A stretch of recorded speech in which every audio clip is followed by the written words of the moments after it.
Speaking of cows, I had this one friend, she's got a serious addiction to milk. For the last 3 years, she's had a permanent milk mustache. Yeah, she really had me fooled. It was actually cocaine. It's not funny. I hope she gets some help. I'm on this big diet, you guys. I've lost about 45 pounds now. Yeah, it's pretty awesome. Except for the fact that, it's true what they say, you either lose it in your boobs or your butt.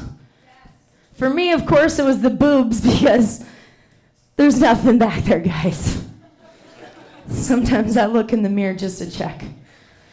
But at first it was kind of a disappointment, but now I'm just glad, that I don't have all those big titty problems.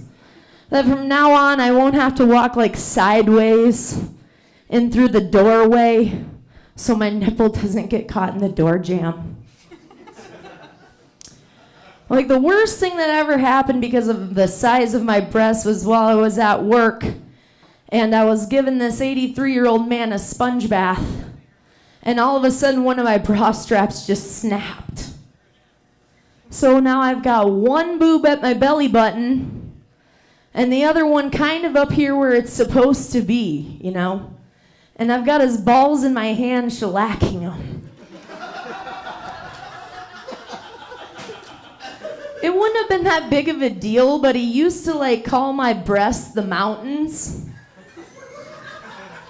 And ever since then, he just calls him the albino mudslide. It all worked out in the end, though, because, even though I was standing there with one titty flopping, I got to coin the hashtag one titty flopping. Find me on Twitter. 100 followers. You're all here. Thank you for that. The other thing about breasts is that when you don't have any pockets like in the outfit I'm wearing right now, they make for a great bralette. Just keep your money in there, your keys, anything you need. It's handy. It's kind of handy. Well, if you're like me and you go out to the bar and order a drink, you pay with a 20. You shove the $12.50 change in there, and you kind of forget about it.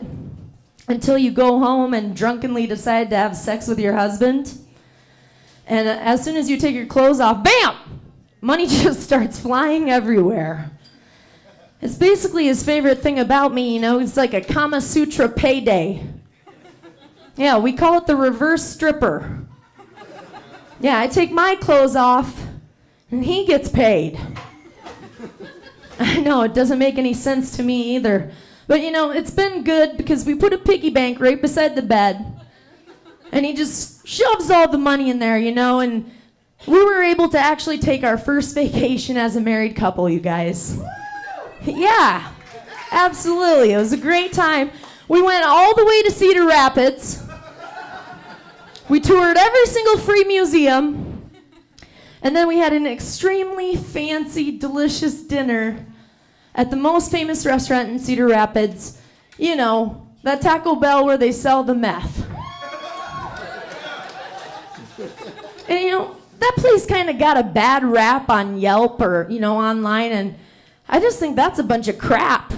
This is the first time in my life I went in there and I was satisfied. I had a Crunchwrap Supreme in my mouth so fast, I hadn't even ordered it yet. And on top of that, it was the cleanest facility I've ever been in. So we got to give it up for them. I'll be back. Obviously haven't had enough chalupas lately. I'm just withering away over here. Speaking of, I didn't even order the Crunchwrap they served me. It was kind of felt like I was getting more than I paid for. Some people like that, like when you go to a concert and you get the encore. Or if you go to McDonald's and somehow a McNugget just winds up in the bottom of the bag. But I don't like it at all because it's what about when you go to a restaurant, you order a salad, somehow you wind up with E. coli? Or you go on a family vacation, you guys take a ski trip, and all of a sudden there's an avalanche. Your whole family dies except for your creepy Uncle Jerry. So the next year you're like, okay, I'm gonna have to go somewhere tropical this year where nothing bad can happen, you know? And you get there, you get off the plane, and the first thing, you have jet lag, you know? And then the next day, you go to the beach when you're feeling a little better, and somehow you get a sunburn. And then about 20 minutes later, as you're trying to leave, you get stung by a jellyfish.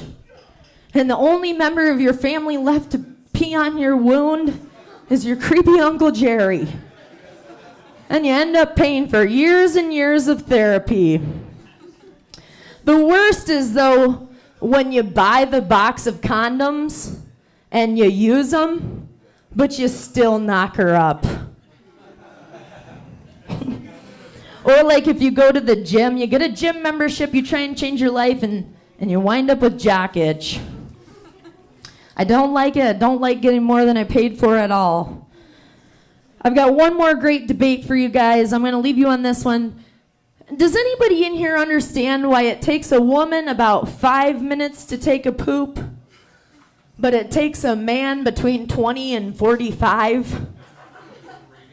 I have a few theories on this. My first theory is, of course, you know, man, it's like the Napoleon, what is that? The Napoleon complex. Yeah, the complex.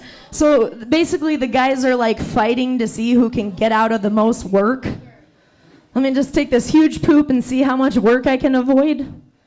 But then you've got the women on the other side of the perspective that the women are just trying to get in and out of the bathroom and take that poop quick enough that you just think they peed. Right? They don't want you to know they're taking a poop. But I also think it's a lot easier for women to take a poop because, you know, we birth the babies. So like those childbearing hips, you can just, you know, drop a deuce pretty easy. We birth babies, so dropping a deuce is no problem. Thank you guys so much. I'm Liberty Belle.